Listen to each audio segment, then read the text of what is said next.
नमस्कार दोस्तों, आप सभी का इससे पिछली वीडियो में मुझे बहुत प्यार मिला, जिसके लिए मैं आपका तहे दिल से धन्यवाद करता हूं।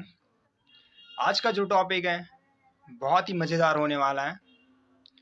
आज का जो टॉपिक है वह है पैसे की समझ। क्या हमें स्कूलों में पैसे की समझ के ऊपर शिक्षा मिलनी चाहिए? क्योंकि हमें स्कूलों में पैसे की समझ के ऊपर कोई शिक्षा नहीं मिलती है। हमें स्कूलों में प्रोफेशनल स्किल्स के बारे में बताया जाता है, ना कि फाइनेंशियल स्किल्स के बारे में। आज के टाइम पे पैसे की समझ होना बहुत ज़रूरी है, क्योंकि कोरोना जैसे वायरस हर 6 महीने बाद हमारी ज़िंदगी में पाँव पसार दे रहा है और हमारे बजट को ख़राब कर दे रहा है। अगर किसी के घर पे एक व्यक्ति कमाने वाला है, तो वो है व्यक्ति भी अगर घर पे है, तो सोचो उसका परिवार कैसे चल रहा है। उसे बहुत मुश्किलों का सामना करना पड़ रहा है। इसलिए आज के टाइम पे पैसे की समझ होना बहुत ही ज़रूरी है। हम स्कूल क्यों जाते हैं? एक अच्छी शिक्षा ग्रहण करने, या यूं कह सकते हैं अपनी बुद्धि का विकास करने, ताकि हम एक अच्छी जॉब प्राप्त कर सकें।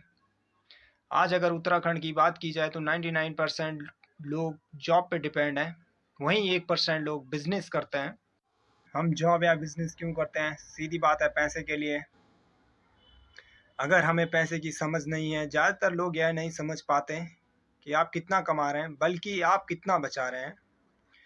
अगर हमें पैसे की समझ नहीं है, तो आप पैसा कमा भी रहे हैं तो वह आपके पास ज़्यादा टाइम तक टिक नहीं पाएगा। आपने लॉटरी जीतने वाले गरीब व्यक्ति की कहानी तो सुनी होगी, जो रातों रात करोड़पति बन जाते हैं, बट कुछ टाइम बाद वह फिर वहीं आ जाते हैं जहां वह होते हैं, क्योंकि उन्हें पैसे की समझ नहीं होती, इसीलिए वह फिर से वहीं आ जाते हैं।